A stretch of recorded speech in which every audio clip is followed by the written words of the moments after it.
This is as groovy as it gets.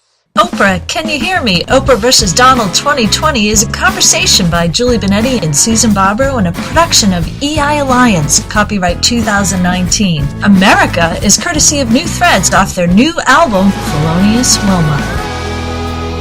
Hi, this is Julie, and I'm here with Susan.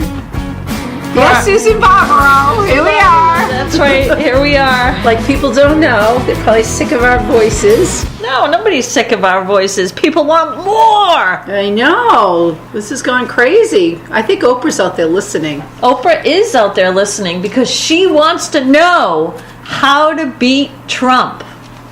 And if it's possible. And if it's possible. And of course, in the realm of possibility, what isn't possible? Well, on that note, I kind of want to pivot a little bit to the latest people who have thrown their hat in the ring. We're going to see. Are we really going to redo a Hillary Clinton, Bernie Sanders, Gumasagiyama campaign? You know, the problem, I said this, we talked about this before, so I'm actually rehashing it, but I'm going to say it again, because when Hillary was running, you know, let me rephrase it. When Obama was running and Hillary was running against him, and then she kind of, you know, he won and she put all of her, you know, she backed him. It's almost like she was like, you know, I did the right thing. I did what I was supposed to do. And so now here it is my turn to run. And of course he backs her and she goes out there saying, hey, I did what was expected of me. I did what I was supposed to do. Now I should win. Well, it didn't work. And so if we were to look at Bernie Sanders, it really is a rerun of Hillary Clinton. Right. He was out there saying, you know, when that whole debacle occurred and he stepped, you know, she won and went to the convention, and you know he sat in the stands and he supported her. Yep. And now it's like, okay, I did what I was supposed to do. Now the train and everything should follow me. And you know, it really is, in my eyes, nothing more than a rerun of Hillary Clinton. And what's interesting is that philosophy didn't work. I mean, and you know what the proof of this is the irony that Hillary Clinton won the popular vote, but Trump still won. The Electoral College, which, you know, I remember when Gore ran, he won the popular vote but lost the electoral. And it was like, this is stupid. How do you win the popular vote and you're not president? And, you know, I think Trump sort of alluded to that. What did I call him? Trump? Tramp or shrimp? So he alluded to that, you know, and then, of course, that's how he won. So that philosophy of, okay, I'm going to do what everybody wants, I'm going to do the right thing, that's not enough in this day and age to win. No, that's old news. That's old stuff. And if you want to do a rerun, you can go on MeTV and watch What's Happening and see rerun on there. We want to see new, and you know, we got the flavor. Really, who among us has not gotten the flavor of a non-president president? Yes. You know, you talk about Reese's, you got the peanut butter, you got the chocolate. Once you get the peanut butter and you got the chocolate, you want the peanut butter and the chocolate. Yeah. So you can take that to mean what you want, yet, you know, you see all these bunch of galoops throwing their hat in the ring. And they're traditional politicians doing the same thing. There are career politicians. That's a dangerous phrase, career politicians. And so that's what they do, and they play the game, but they're never in touch with the people. And you know, I did like Bernie, you know, Sanders. Yet when he was talking about the whole tuition thing, I personally have experience in Massachusetts. If you did really well in what they call an MCAS, which is a standardized statewide exam, if you scored in the advanced level, you had, quote, free tuition to any state school. And so my kids qualified, and one of my daughters went to a state school, let me tell you, of a $20,000 bill. You know what tuition was? Less than $1,000, and the rest of it was fees, and fees for certain things, and everything else, and putting aside. And so I sat there and I laughed when people say, we want free tuition. We were like, oh, you kidding me? They're going to just change the wording of it. Tuition will now become a small portion. And so I look at that, and to me, it's just a new gimmick repackaged. Exactly. And don't insult us. And it's also kind of something from the past. We want something new. Right. And fresh and flavorful. Right. And oh so good. And that brings me to my next question. Hi, Oprah. Are you asking the right questions to determine what it is you're trying to determine, which we've already determined that you've determined. We've determined for you, exactly, that you've determined whether or not, you know or not. Yet, you look at all these, again, I'm going to say, bachagaloops entering the ring. And when you said career politician, I just want to go, hello. I mean, really, if you go back to our forefathers in one of our recent podcasts in this Oprah series, which is great, I happen to be in it for some reason, and, we're talking about, what is the vibration of, politics in this nation. And you talk about career politician, and that really wasn't how it was developed. Well, as our forefathers. And they were doing other jobs, and this was part of their civic duty, or what they wanted to, their civic service to offer this. So a career politician makes me go, huh? Really? I mean, are we looking for a career politician, or are we looking for somebody who can go in there and just say, I'm Oprah? Well, I think it's like you said, after you've had somebody who goes in and really takes the job and restructures it for change. I mean, we also talked about doing a podcast on the wall, and really, what is the wall? And the idea behind it is, I know you're looking at your notes saying I'm jumping ahead, but because we talked about it, and it's really about, I don't know if, is it okay for me to go into this? Okay. Go whatever, why? So because, when I started thinking about a wall, and of course it's apropos at the moment because it's, the government shutdown and Trump's determination to get it. And what's the, if you go to a wall, everyone thinks that you put up walls, it's a separation, we're closing down and you're limiting and all of that stuff. Yet if you figuratively go to a wall, it also can represent not allowing outside influences to change your determination. Right. And in Trump, I'm not defining what Trump is doing, and I'm not trying to speak for what his intentions are.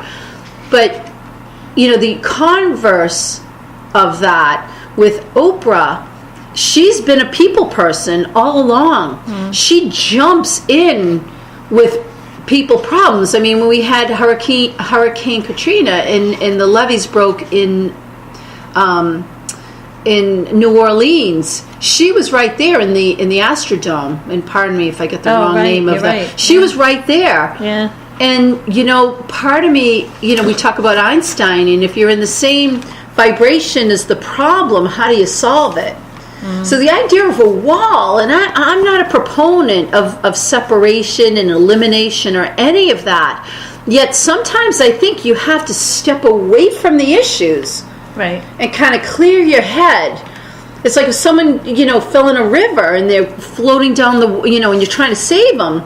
If you try to jump in, I mean, this is the old story. You try to jump in to save them. Well, now there's two people to save. Right. The person that goes and tries to figure out how do I, get myself in a good position, and then I can go in and help. You really can help them. Right. And so it's interesting when when he talks about a wall, because of course I go to a different place, and it's like, could Oprah put up those quote walls? And again, it's not about separation or I'm not a part of you. It's can can you pull yourself away from that to empathize, but to be able to be a leader and think in a different mindset? Right.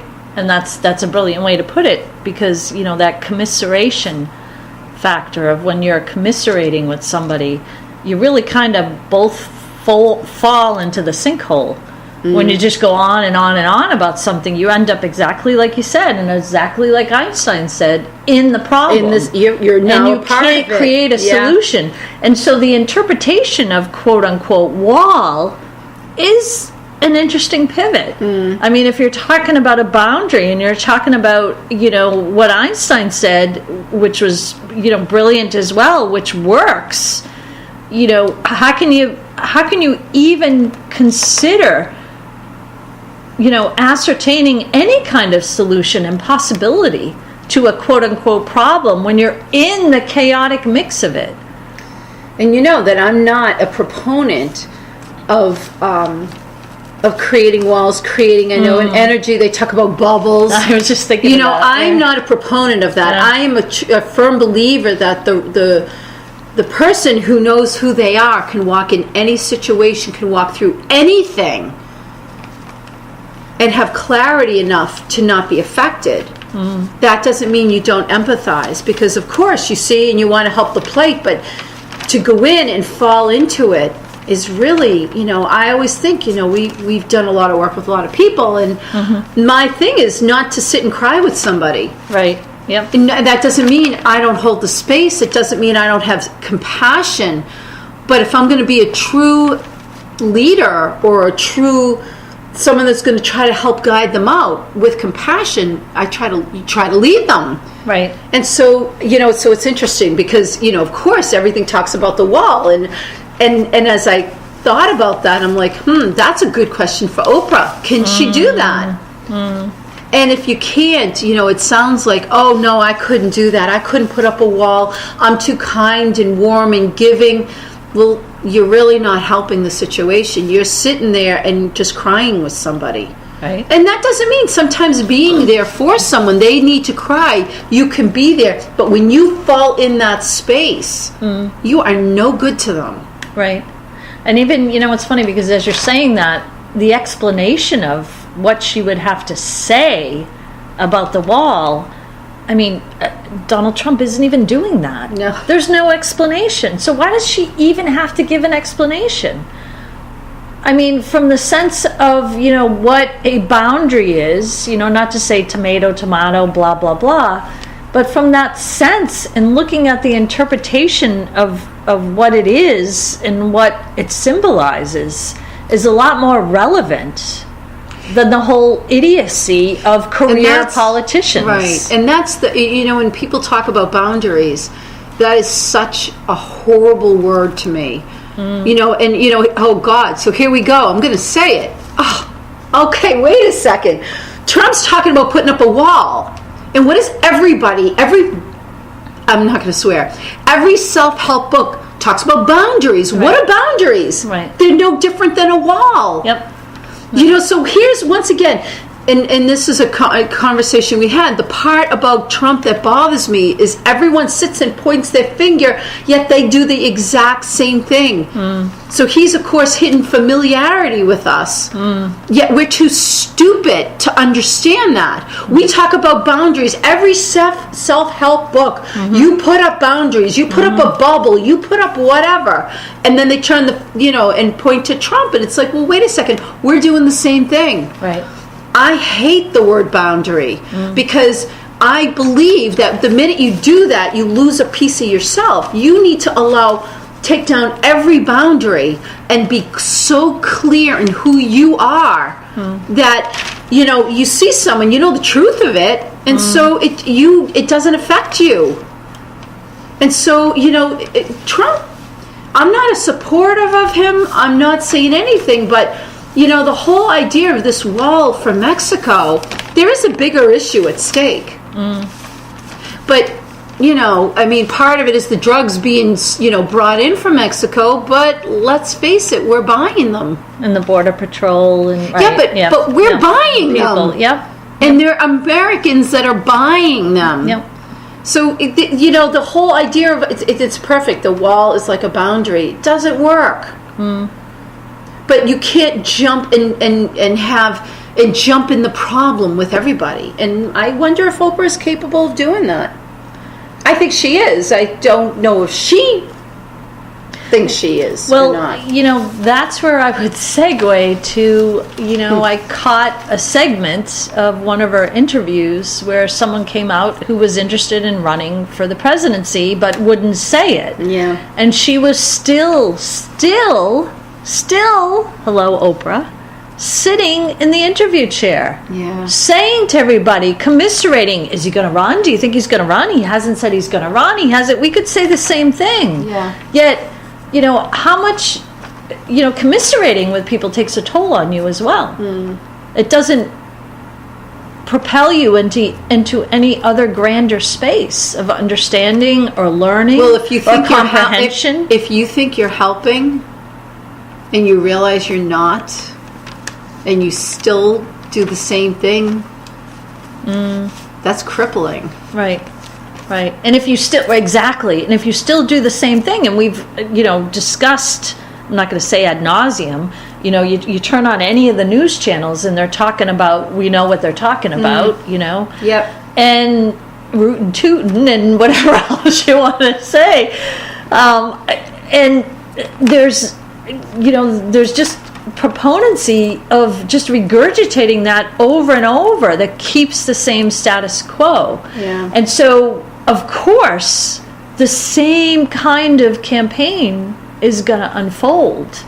And you got to think, from what we said in our Trump book, right? Yeah. You got to think that from all those principles and the science and energy that we looked at and connected to what Donald Trump was doing in order to win the presidency, which was fascinating from a science standpoint and an energy standpoint, you have to think, they're all still maneuvering in that. And I just get this sinking sensation of watching, parts of the debate where you saw all the Republicans on the stage and Trump, plowing them down one after another. Yeah. And so what's the difference from all these Democrats entering the field? And what's the difference? There is none. There isn't, right? And not for a plug for the book, because it is Donald Trump. Do you stand with him? Who does he stand with? The science and energy behind Trump. The reason that you and I sat down and wrote this is because when honestly, we got bored. We really got bored, and we sat down and everyone was saying, what's he doing? How's he doing this? How can these people think this? How can blah, blah, blah? And you and I said, okay, we work with energy. We talk about energy. We engage with energy. We try to fool around with it in all these different ways that we can. And, so of course we sat down and said, let's go in the energy of this. And it was when we did that everything came clear. And you know what? It was interesting. It was an interesting way to look at it, because exactly what you said, what all the Republicans did and now what all the Democrats are doing is boring. It's it's almost like same stuff, right? Different day. It's boring.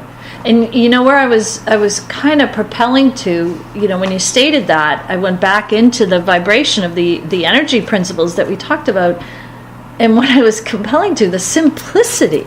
Go to Occam's razor. The simplest solution is Trump is not a politician, and he won. So you look at these career politicians that throw their hat in the ring, and how is it going to work? So Trump, who was not a politician, won, and he changed the game. So wouldn't you think, hello, Oprah, Gail, somebody out there, not Ellen, wouldn't you think? That was Julie. That's Julie Benetti talking. No offense, you're a comedian, I'm just goofing around. But wouldn't you think, who would beat a non-politician but a non-politician? Right. That's Occam's razor. That's the simplest solution. So, between asking the right questions and seeing, I have to say, and I wouldn't be running for president, but you see all these people enter the field, and, you gotta trust, what you were talking about earlier, you gotta trust your intuition, you gotta trust, your inner voice, you have to trust. At some point, you just have to just trust, right? And so here all these people are entering the field, and again, it's like, oh yeah, we're all politicians, here we come, it's a busload of them. It's like one of those cattle tours they used to call the bus. All right, everybody get in the bus. And I think at one point, even President Trump had them all come like from one of the houses in a bus to the White House, which I think was a hoot. And nobody ever said anything about it. Because it's like one of those, you used to call them a cattle tour. Everyone get on the bus, get off the bus. Okay, lunch is at 12, get on the bus, get off the bus. But wait a minute, everybody. He's not a politician. But he did pave the way, as you said, for a non-politician. Exactly. So, am I going to say it's easy? Kind of, sort of. Because it's not abnormal for us to see a non-politician in the White House. And the talk was that Reagan did a little bit of that because, he was a movie star first, but Trump took it to a whole new level. And I you know what? I'm going to say it, that I don't think a regular politician, a career politician, is going to make it work. I think people are too accustomed now to Trump, the way Trump works. And I'm going to throw what you said earlier, because you're going to say those are my words. Oh, okay. But if unless there's somebody else that can keep up with Trump at that level, is it Kanye West or whatever? Ugh. I know, but he's too busy otherwise it's going to be yeah. Oh, really? Otherwise, Trump's going to win again. Because people are not going to go, and I don't want to put out names and badmouth anyone, but the traditional, boring, blah, blah, blah. You ever hear, they sit there and, what do you think about this? And it's the old Charlie Brown, wah, wah, wah, right. wah, wah, wah. Who cares? That's what everyone else is going to hear. Unless someone who's got some oomph. And I don't think it's Bernie Sanders. Before, maybe. But he's almost like Hillary after being denied, and then Hillary comes in. Now she's too trained, overly trained, and she has too much history too. And now I think Bernie Sanders is now overly trained. Instead of being that raw energy coming in and I'm going to do this, you kind of you go in, and then the society or the political organizations come in and say, this is what you're going to do, this is how you're going to do it, and okay, and you lose that edge. Right. And that's a really good point, the too overly trained part. What perfect candidate to come in, but someone who is completely, kind of, sort of, no offense to either person, the mirror image, yet has absolutely no past in the ring. You want to talk about time. This is where I would go wild. Because you want to talk about chaos and things changing and being in the present moment. Oprah has no political past. Every other candidate, quote unquote, who's a career politician has a political past. Even from the standpoint, this is kind of interesting. We have no idea. We haven't gotten a litany of all the different things that have occurred under Donald Trump's, presidency, blah, blah, blah. So we don't even know what his past is. All we know is, the big R. Yeah. That's about it. That's all we hear. And so, is the big R Russia? Yeah. Okay. And I'm like, wall, W. Okay, yeah. And so, from that place of presence, what better person? Well, and the other question that I would say is, what is she? We did a podcast on what the presidency will hold for her and what she can do. My last question would be, what do you got to lose? Exactly. You got everything to gain for you, even for her, to figure out, can I really be who I know I am? Can I move into that bigger space of myself? Right. And even if you lose, and you were able to, you come out a winner anyways. Right. Because you're able to, I can be a nice space of who I am. She's got nothing to lose, but she has everything to lose if she just sits in a chair and says, okay, give me an aha moment. It's like, come on, and who are we, right? A lot of times we have these conversations because we need to hear it. And I know I've said this before, we try to push ourselves. Right. We see Oprah, we see Trump. We wrote the book about Trump because we could see what was going on. Right. And of course we've been watching Oprah in what she's doing, and I think the biggest part of it is it didn't make sense to us. We're like, what the hell is she doing? It makes no sense. How do you go from having your own network, right, your own production, and then you're doing podcasts asking whether or not it's, do you sleep with someone on the first date? What? And you're doing many interviews with people, rehashing your experiences about when you did or didn't win an Oscar and whatever occurred. And it's like you're living in memories and in past. And here's the thing. I'm going to use your word. It is time. Because like Bernie Sanders, like Hillary Clinton, times come and the energy is ripe for you to, it's like, it is time, grab it. And when you don't, you say, well, next time. Guess what?